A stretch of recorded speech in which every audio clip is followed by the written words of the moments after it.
Hi, everybody. Good morning here on my end of the world. And I'm really excited. We're going to be talking to Reem today about her experience with Bell's palsy, and we're going to chat about that. And let me just get her on.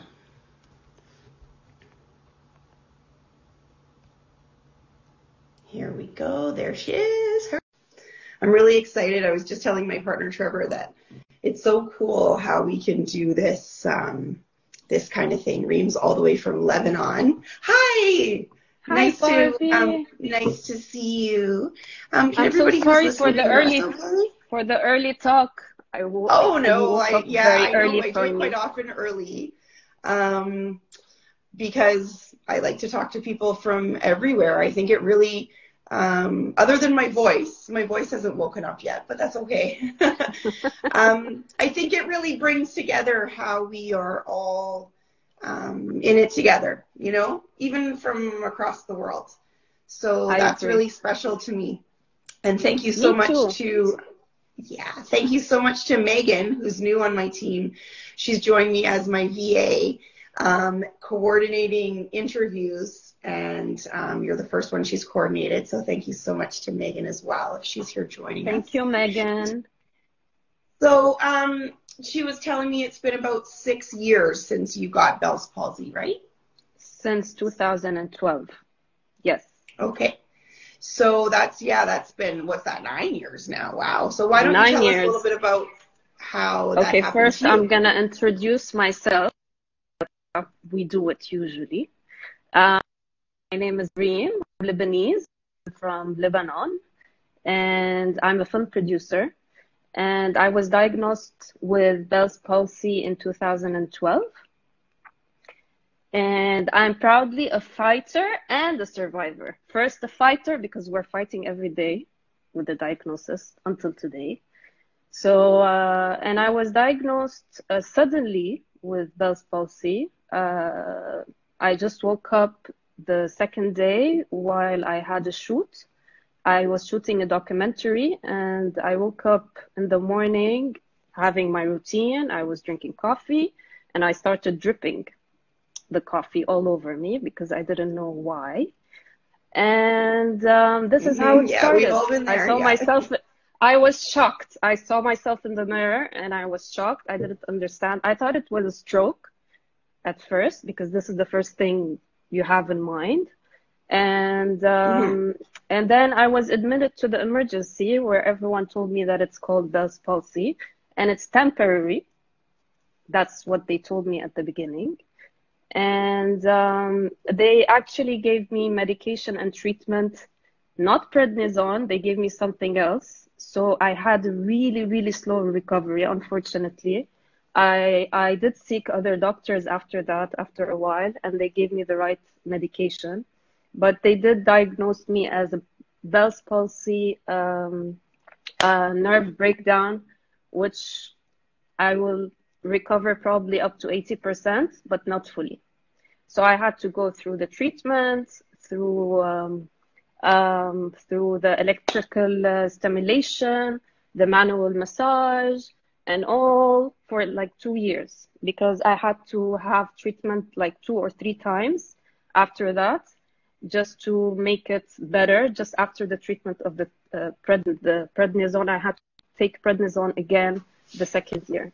So this is basically it. And Oh, wow. Since that turning point, my life changed.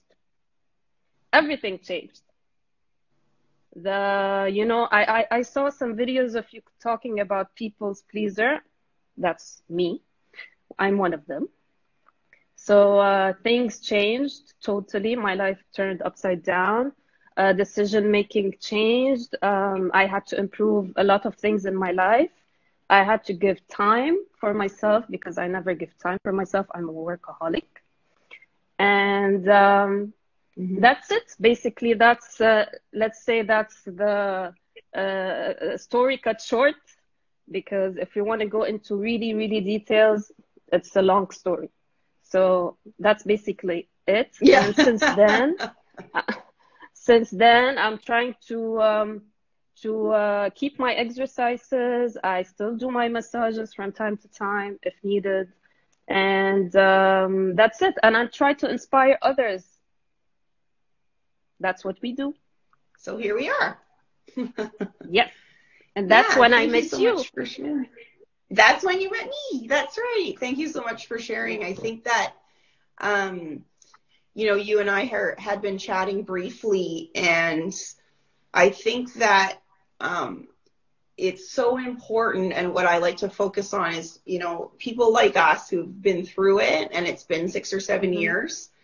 I think our stories are helpful to people who are new in the club.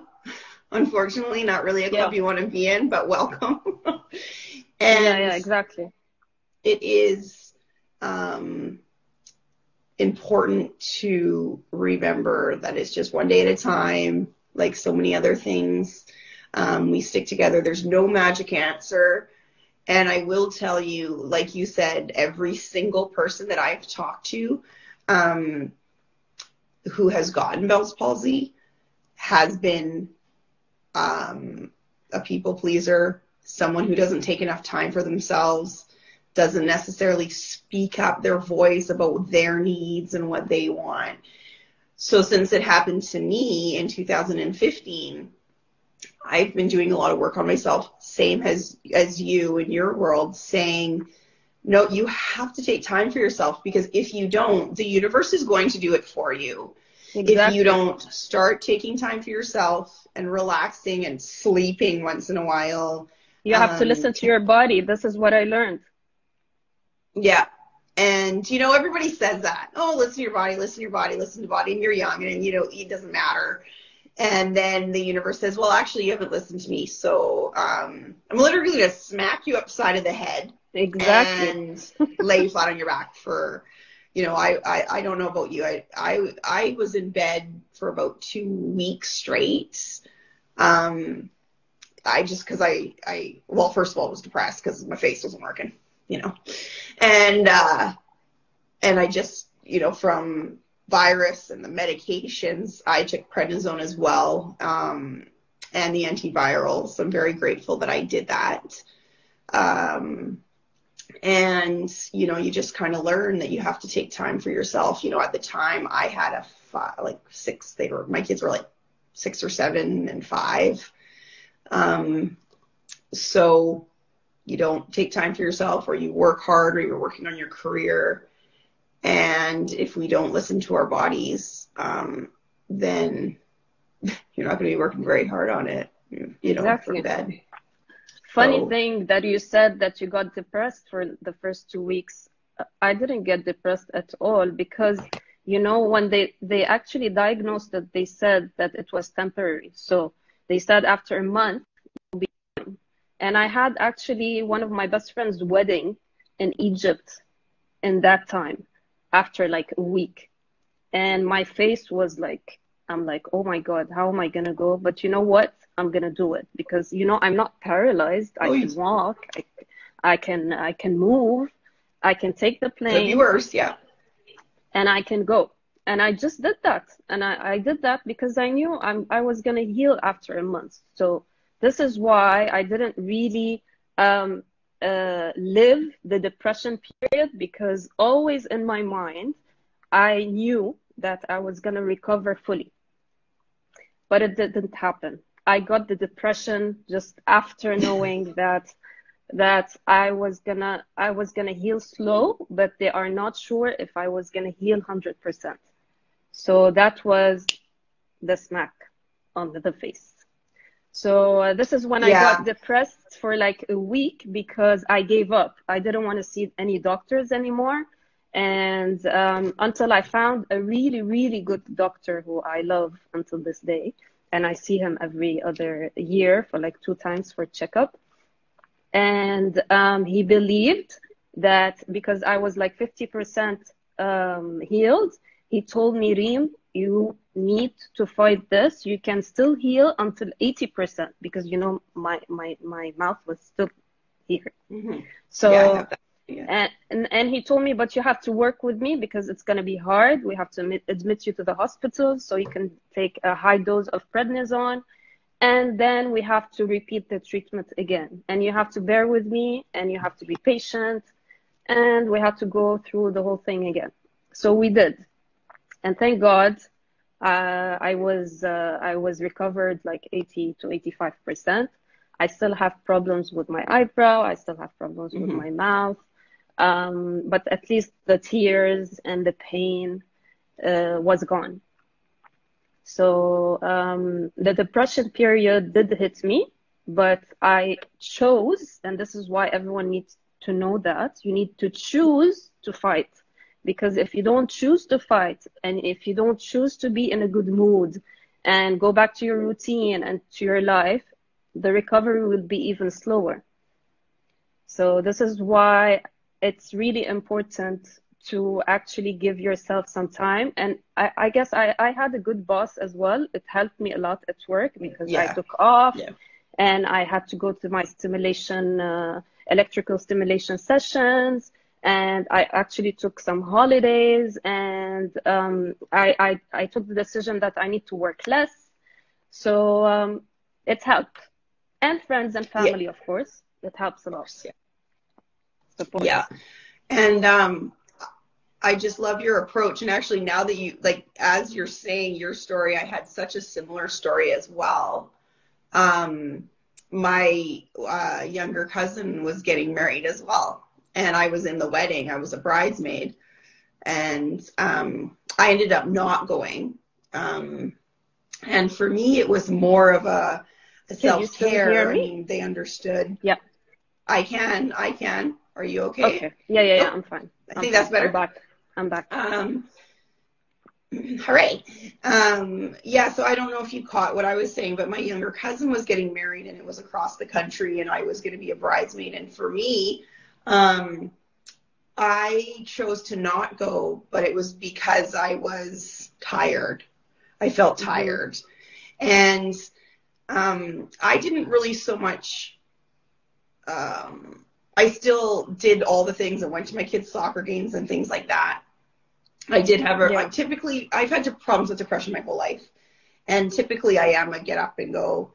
But I think for me, I think I took the time, like I used it as it was nice to be able to say, hey, I'm not coming. It's almost gave me a reason. Well, it did give me a reason to, for that. But I was the same as you, I'm look at the positives and, you read about it, and I'm sure you were the same. You're like, okay, that's palsy. Yeah, and back then there wasn't much. Dr. Google. Yeah. But back then there really wasn't anything. And, that's what we're trying to do here is, use our voices. And, but I was the same. Oh, my mom's like, oh, it says, some people heal in 3 days. You're like, oh, okay, 3 days. That's fine. I can do 3 days. And then she's like, well, some people took 2 weeks. Okay, well, 2 weeks. Well, 6 weeks. And you're like, same as you, right? You're sitting there at 6 weeks being like, I waited for the 6 weeks. I was very patient. I'm not a patient person. And I was like, go back again. Yeah. So, I relate totally to what you're saying. But again, the importance of this talk is the turning point. When you actually get hit with the unexpected, you wake up. And this is where actually was the turn. Hi, everyone. Sorry, I think everyone is saying hi. I have friends who don't even know what happened to me, so I think they're knowing now. Yeah. They think I had a plastic surgery mistake, maybe. That's why. So now it's the time to explain it. So it was the turning point, and that's what I wanted to discuss with you and to say it to everyone out loud, that this is the turning point where you really, really need to listen to your body and to yourself. And this is why we said, and we stressed on the fact that we matter, we as a person, us, not others. And we need to prioritize ourselves always before the others. So this is what I learned. This is what I'm actually doing, and I'm actually following. and it's helping me a lot. It's not even helping, it's helping my face. It Yeah. reflects on my face. And you can Like actually see it. Yeah, yeah. you can actually see it. Yeah. And you Me need to too. learn to say no. You need to learn to say, I don't have time. I can do it another time. Schedule things up. And when you're actually tired and you need to sleep, please sleep, because it's really important, because we need maintenance to Yeah. go on the next day. Yeah. And that's basically it. And there's small tips along the way that I learned myself, and actually I discovered just to make it easier on myself. And I would like to share it with you and a lot of people who actually, these are small things that might help them and might not, but I thought of sharing them anyway. Of course, yeah. At the start, at the beginning, you know, we had the eye open thing and the lazy eye. So I used to always find a fashionably trendy way to hide it. I used to wear glasses with frames, white frames. So actually, when you take pictures, you don't really see it. So there's a camouflage somewhere on your face. The stimulation, electric stimulation, I actually saw a lot of people asking you on your page, on the comments, if it helps or not. Well, it does help at the beginning of the treatment. It really does. If you're too lazy to do the exercises at home, because there's a lot of people who are really lazy to do the exercises at home. And I think it really helped. It helped me. But it's not mandatory.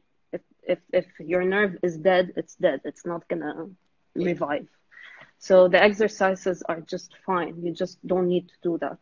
And also some things that helped me a lot, even the makeup. You need to choose the right makeup to put. Nude, pink lipstick, not strong, so you actually don't see the paralysis and all these details, and so on.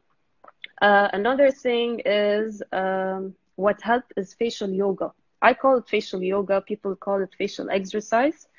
I call it, I always beautify the words. You need, even to my stimulation sessions, when I used to go, I used to tell my mom, I'm going to my facial session. This is where I get facial. Yeah, I'm getting a facial. So beautifying words or the treatment also helps a lot. It helped me. I like that, yeah. So when you actually go visit the doctor, just do something that makes you happy during the day, and then go visit the doctor, be in a good mood. Also the facial thing that I told you about, when I go to my sessions, I always book and schedule my appointments, and when I write the appointment, I just say it's facial day. So it helps. This helps a lot, because it will help you recover faster, and you focus on the healing part. Yeah, instead of saying, oh, I have to go do this. Exactly. I get to go do this today. Yeah. Or I'm grateful that I even found someone like a physical therapist who can help me with this. Like you said, you have a doctor that you really like working with. I actually recently met a facial yoga teacher or instructor. And really? I recently met her last year by coincidence. I didn't know that there was such a thing. And I met her and I did a video call with her, and she saw my paralysis and she told me, she gave me tips, and she's really fun and she's really nice. And there are actually facial yoga instructors that actually can help you. Okay, well, let's get some more information on that later, and I'll post it in the video, because that's cool.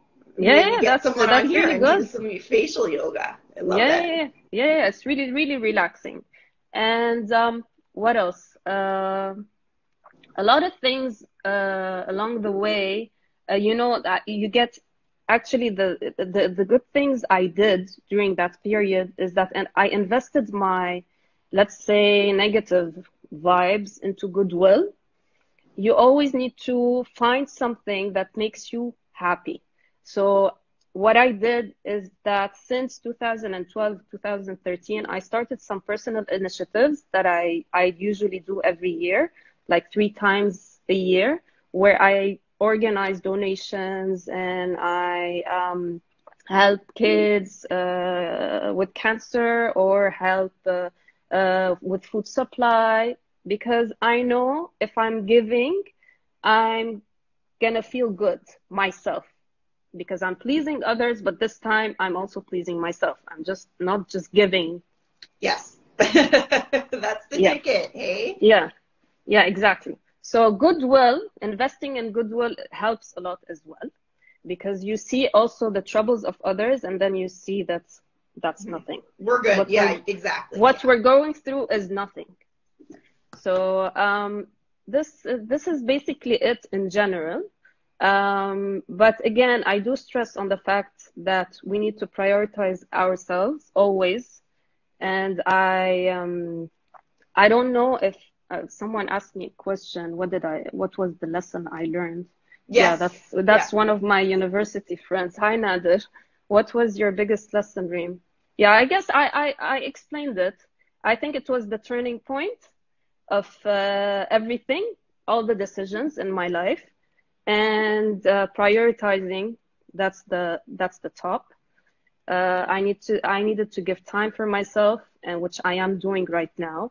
And I actually quit my job like 4 or 5 months ago because I knew that it's enough. I think I reached a point where I'm tired and I need another challenge, but which is a bit calmer. And I think my body needs it. So yeah, not as much pushing. Yeah, is how exactly. I feel. Exactly. No pushing. It's just flow instead of pushing all the time in, like you're saying, work, home, friendships, relationships, not being pushed, just being there. Yeah. And, you mentioned earlier that you're feeling it in your face. I do. I feel it in my face. I feel that the people around me are calmer. I feel that I'm just, I don't necessarily get those like highs of, like I used to, where it's like, doing the things, but exactly, that is temporary. And I mean, I'm 41, I turned 40 last year, so maybe that's why a lot of forever young, Barbie, forever young. Yeah, but for sure, I mean, I feel like I'm 16. But I think that once you get a little bit older, you start to realize, like you were saying, this isn't worth it. Because I also do strongly feel that the Bell's palsy is a warning for people. And like I said, I talk to a lot of people, as you know. Every single one that I've talked to without exception has said, I'm a people pleaser. I do things, I push. I work too much. I need to take a break. And I think that if we don't regroup and reshuffle things in our life, then worse things will happen. Yeah. Another thing we need to stress on is communication. It's very important to communicate how you feel, and whenever you think something is suppressing you and you need to let it out, please let it out. Please do not hold anything in, because this will hurt your body, and it did to us. So we need to let things go sometimes, and we need to let it out. Communication is really, really the key. I learned after Bell's palsy that I need to communicate more. I need to talk things out. I never sleep angry. That's really important. You actually get used to it. I know it's hard for people who please. Usually it's hard to actually shift. It was hard, but because it hit us, it was an action call by that time. Yeah. But if you still have the time to actually change it before you reach such a point, to all the colleagues out there, please do, because it might hit you hard, and then the wake-up call comes. For sure. And I love the way that you use the word suppress, because Louise Hay is an author that I follow, and and that's the first thing I looked up was, you're not using your voice. Yeah. And of course, to me, I'm like, oh, God, and my mom laughed. You know, my mom's very supportive, but she's like, oh, Barbie, you're always talking. But it's not talking. It's like you're saying, not suppressing your feelings, your emotions, your opinions. But I got to the point where, honestly, and I don't know if it was the same for you, Reem, where I didn't even know if I had an opinion. I really didn't. Like, I just kind of was like, oh, okay, well, if that's what you want. Like, little things like, yes, I want sushi tonight, or yes, I don't want to go to that restaurant. Okay, well, that's different. But big things in my life, I just, oh, well, if someone else wanted, okay, well, I can go along with that. I wasn't even realizing how much I was suppressing my views and opinions and things that I wanted. And that, you know, that word, that suppressing just really hit me, you know, in the right spot. Like, yes, that's it. And it's not just the big things. Because if we do suppress the little things, like, I just really don't feel like sushi tonight. I don't want to have sushi. I'd rather have something else.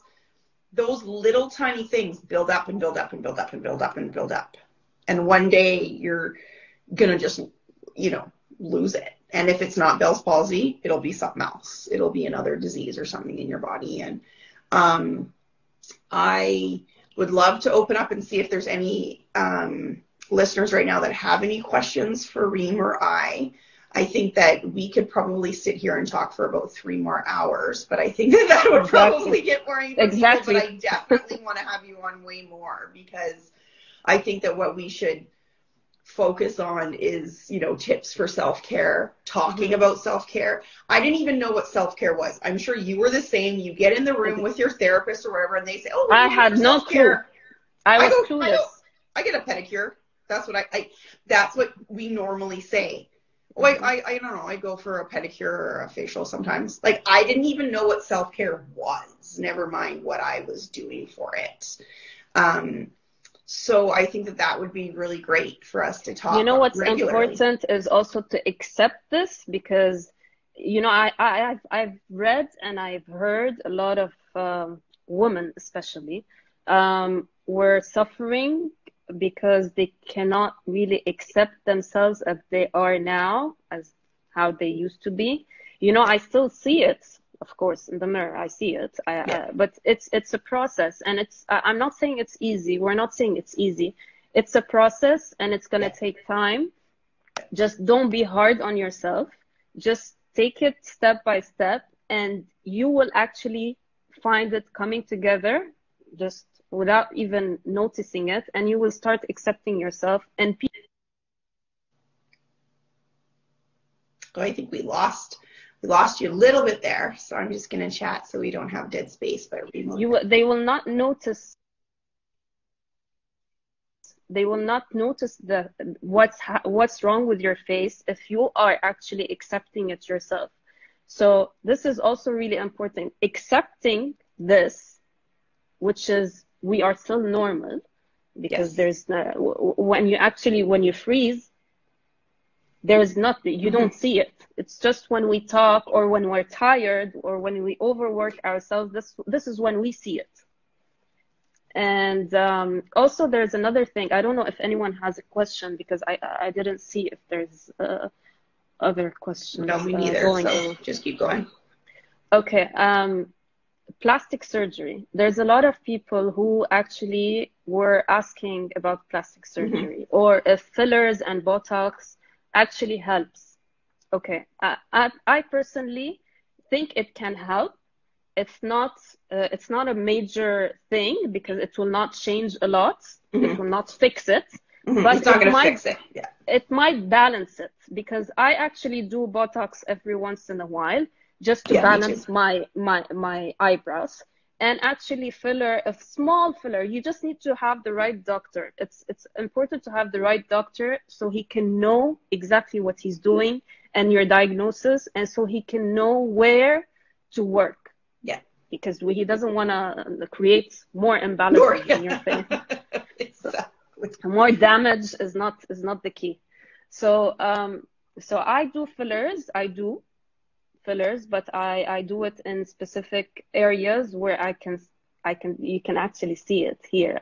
I have like small holes when I smile, and this is where I do it, so I can balance my chin. and my eyebrows sometimes, so I can balance my eyebrows. So when I talk, they don't. Yeah. I did Botox around my Bell's palsy eye.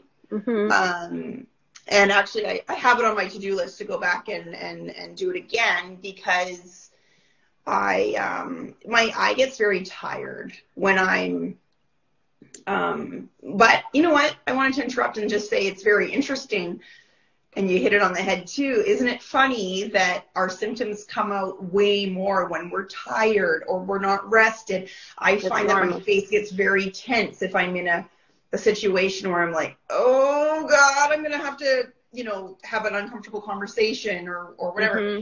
Very, very interesting. And that is something I would love to talk to you specifically more about on another live, is because there is a reason that Bell's palsy happened to us and not other people, right? We can sit here and argue about whether it's from the chickenpox virus and this, and take this medication and take this acupuncture. It doesn't, all of those things, that's great. I'm happy to talk about treatments and stuff, of course, because when you first get diagnosed, you're like, what do I do? And I honestly, you sound the same as me. I did all of the things. So everyone's like, oh, did acupuncture work? Well, but I also tried massage, and I also tried this, and I also tried all the things.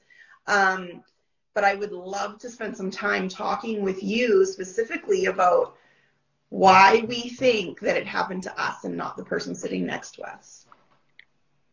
Did you catch that? You kind of buffered out there for a little bit. Yeah, so but we live in a country where electricity can cut from time to time. So. Oh yeah, no problem at all. Of course. Yeah. But did I come through? Did you catch? So I would love to do that because I think you're on the same, I love how you're on the same wavelength as me, that it can happen to anybody. So why did it happen to us and not someone else, right? It's not a fluke. No. For me, back to the Botox, just because I know that it is a question that a lot of people do ask us. So I get it around my Bell's palsy eye because it is active. I have synkinesis. And so when I talk, my eye is active. Like when I'm talking, for the viewers, you can see. I have the same thing. Yeah. So for the viewers, you can just kind of see how my eye just pulses a little bit, and it makes it very tired. So that's why I get a little bit of Botox around there. Yeah. So there's no harm in getting Botox or fillers. You just need to know with your doctor. You have to be really at ease with your doctor. You need to choose the right doctor. Even if you have to seek different opinions and see 2 or 3 plastic surgeons, please do. Just choose the right one who you're comfortable with, because it's very important to have a plastic surgeon you're comfortable with. Yeah. And that he knows exactly your case, and he actually gives you the right doses in the right place. Yeah. That's because advice. It can be in a weird spot, which a lot of people discuss too, is sometimes you'll get Botox on your sound side. So on the side you didn't have Bell's palsy on, because like you were saying, Reem, it's to balance things out. Yeah. So that might be something that would surprise you if you go in to get Botox and be like, well, why are you putting it on my good side? So, but that would be something, for us to discuss more. I feel like we have a lot of topics that we can talk about on more lives. And like I said, I think that you and I could talk for 3 hours. It's so fascinating to me that we're on opposite sides of the globe. We have so much in common. You have so much to share. I would love to have you on again very, very soon. Me too. And we can focus Barbie, on self-care. I just need to point something out, because in Lebanon we're facing a lot of a crisis, and last year also we had a big issue because we had the Beirut Blast. I think you heard of it. Yes. And I think a lot of people were diagnosed since with Bell's palsy. Wow. Because of the stress. Yes. Because of the stress and the fear. Yes. And actually because a lot of people lost a lot of their family members, so even the sadness also triggers Bell's palsy from time to time. So Absolutely. There's a lot of people probably who joined who might are probably the case. It's my advice to them is to least to release your stress in any way possible, because believe me, it will hit you hard if you don't be careful. And I know it's hard. We live in a country where we're fighting every day. And but we need to adapt in a way or another. I don't know how, but we will do it. We will have to do it, because if we don't, we just die the next day. So and if it does hit you, trust me, it's not as bad as it looks. And you have support. You have Barbie, you have me, you have a lot of talks, you have Andrea and another Instagram page. You have a lot of people who you can talk to, and you can actually share your experiences with. Or if you have trouble, we can advise you to how to go through it. So this is for the Lebanese people here, because this is important, because I know and I heard from my doctor recently that there were a lot of cases, and there are some people who are scared to actually talk about it, or they are too depressed to talk about it. So yeah, and I that for me is hard. You guys in your country are so strong and are going through so much. And, you know, us, I am happy to support, and I would love to support. You know, let's have those conversations where, you know, just hearing other people talk about it, even if you still choose not to talk about it, at least you feel like you're not alone. And that's something that we can listening, help. Listening helps. Listening helps, even if they want to listen to some talks or even read, because I saw that you shared a couple of books that can really help. Reading also helps. So just try to find a way out, because you should find a way out. Yeah, out of your head, because really, a lot of times people ask me to, and I think through this pandemic and everything that's been going on in the last year is, well, how do you do it? Please, Barbie, tell me how you do it. Well, you just do. You get up and you look in the mirror and you say, well, still there, still got the Bell's palsy. Exactly. And you go and have breakfast just like you did yesterday or whatever. And that's just the way you have to do it. And choose your outlook. Again, you need to accept it. So when you accept it, that's when you start to, that's when you're back to life. When you start accepting it, that's when you're back to life, and that's when it really reflects on your face, and you start not seeing it as much as you used to. And other people, like you said. So what a great message, like, I think for anything in life that's happening to us is, you know, when you start accepting it, you get back to life, because there's so much to focus on. And I think your voice is such a gift. And like we said, let's talk more. I'm happy to, you know, support all the efforts you're making too. I think that we have so much in common, like I said, which is so fascinating to me.